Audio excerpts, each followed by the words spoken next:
Tapi kalau sosok gitu, ada satu sosok nggak yang maksudnya Sosok ya? yang menginfluence Mamang buat jadi gitaris gitu? Oh ada. Siapa? Ada.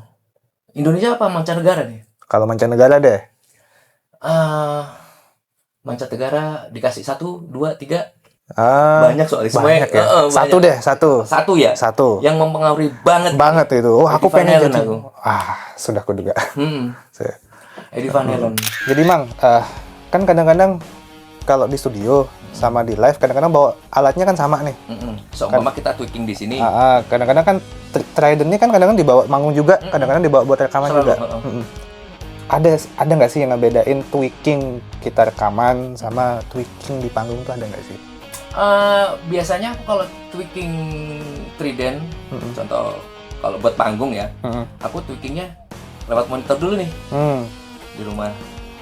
Karena emang lebih detail ya. Lebih detail, langsung di depan kuping. Tapi ketika tak bawa ke panggung, pasti berbeda. Ya, ada sesuatu yang apa ya? Ya kadang-kadang beda panggung, beda suara soalnya. Aku nggak tahu ya. Yang jelas, yang aku tweaking di studio untuk kebutuhan panggung itu butuh tweaking lagi ketika di panggung karena dimensinya berbeda. Dimensi berbeda. Akhirnya, tapi paling nggak perlu banyak tweaking karena kita udah tweaking di studio lebih dulu. ke penyesuaian. Jadi kadang udah pas nih di studio. Begitu dibawa di panggung, gila kurang apa ya? Kan ternyata feedback itu berarti kebanyakan geng, tinggal tweaking dikit-dikit, tinggal polos-polos dikit gitu aja sih. Perbedaannya di dimensi itu aja sih. Malah kadang-kadang tweakingan yang di panggung dibawa ke studio malah kadang-kadang nggak enak juga, kadang-kadang berbeda juga. Kita perlu tweaking juga di studio karena kebutuhan lagu rekaman sama kebutuhan lagu saat dimainkan live itu sangat berbeda.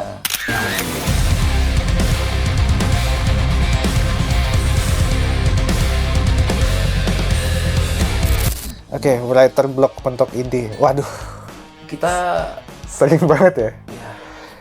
Gini bayangin aja nih, kita workshop kan biasanya aku sama Mamang tuh kalau workshop tuh di bulan puasa ya. Iya, sambil nungguin sahur. Sambil nungguin sahur gitu.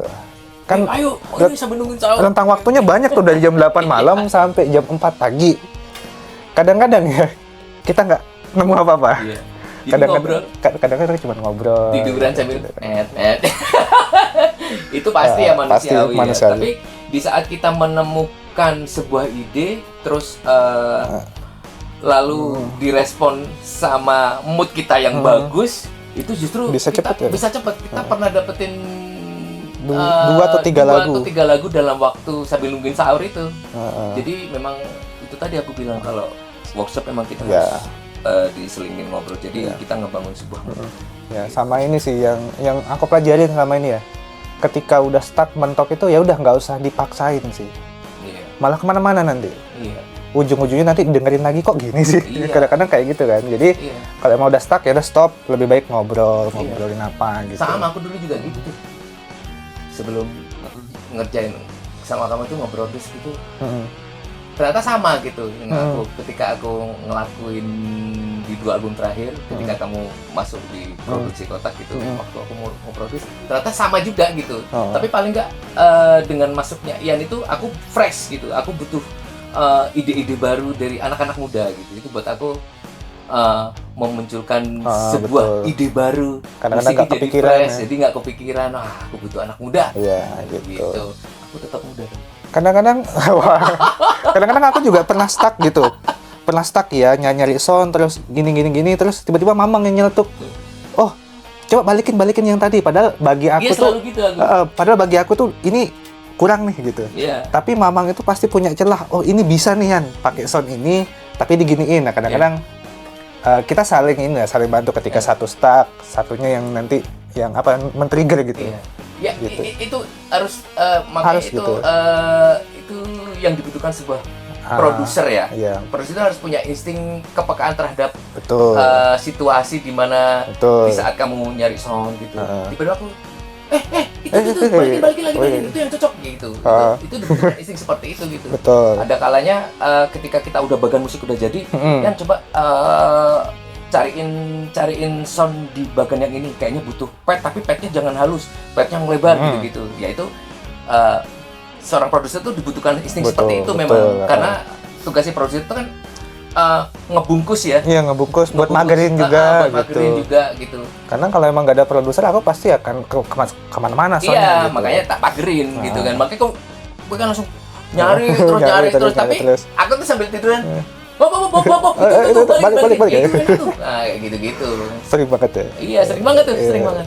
Tapi nggak menutup kemungkinan nyari sound sebuah synthesizer itu hal yang susah gitu. Ribuan betul. Apalagi datanya hilang kayak wingi kan. Waduh, ayo balik repot. Jadi kita remake ulang gitu. Aduh, pusing ya. Nyari lagi soundnya susah. Tapi kalau udah ketemu tuh enak banget ya. Jadi udah gak buntu lagi kadang-kadang. Iya. Kadang-kadang yang bikin buntu tuh karena ini bikin sound apa lagi ya gitu. Itu yang bikin buntu kadang-kadang.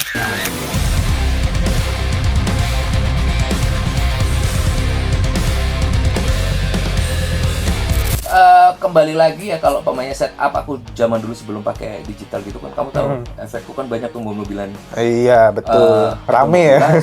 Ada overdrive, ada switch system untuk ngatur clean sama distorsi di ampli. Iya. Nah, kalau di sini beda, karena ya nggak tahu ya apa perbedaan saturasi mungkin ya, saturasi dari analog ke digital. Aku tidak membutuhkan banyak ornamen di sini. Ornamen.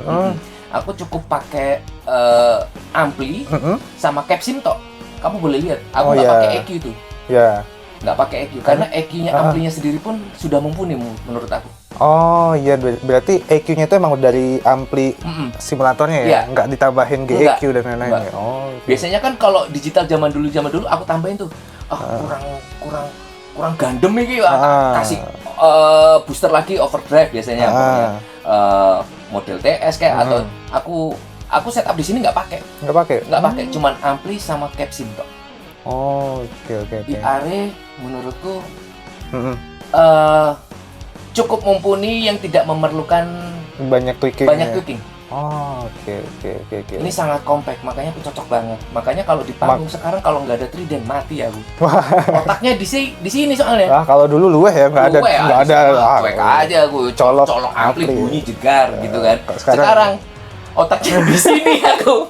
Walaupun aku ada modulasi di samping kecil-kecil gitu, tapi otaknya ini tetap. Oh, tapi tetap di-send ke ampli nggak buat kebutuhan monitor atau apa? Enggak ya? Enggak. Berarti memang udah pakai ini ya? Pure. Makanya langsung aku lempar L sama R kan langsung ke depan. Jadi karena udah pakai iron juga kan?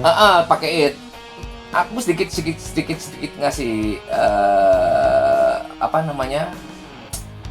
pandangan kondisi perpanggungan sekarang sama zaman dulu berbeda. Kalau sekarang memang butuh yang compact, yang butuh yang cepet. Kalau zaman dulu kan durasi check sound tuh lama gitu kan. Kadang kalau kita manggung bandnya banyak, otomatis durasi check sound-nya sedikit. Bahkan ada yang nggak check sound. Nah, aku butuh yang kayak gini-gini. Pasang, colok, main ya. Jeger. Nggak banyak itulah ya. Iya, cek line aja kadang. Kayak gitu-gitu. Nah, solusinya ini. Aku cocok banget ini. Karena kalau pakai analog banyak banget penyesuaiannya ya. Penyesuaiannya banyak banget. Pokoknya udah check sound. Mic-nya udah di ini. Belum listrik perusahaan. Listrik. Terus grounding. Aduh. Ada lagi, sering aku udah cek sound, mic-nya udah gini. Orang seliuran, mic-nya kesenggol, soundnya udah berubah lagi. Aduh. Ini ya udah, taruh. Udah beres. Oke. Saya monitor jeger. Jadi. Oke. Jadi mantap ya udah bawa Trident. Kita lanjut workshop ya. Jadi buat teman-teman, kita ketemu lagi di next video ya. Aku sama Mamang next obrolan. Iya. Kita karena bakal banyak ngobrol kan nih, Bang? Iya, kita banyak ngobrol apa workshop ini? Workshop aja lah, yuk. Sampai ketemu ya.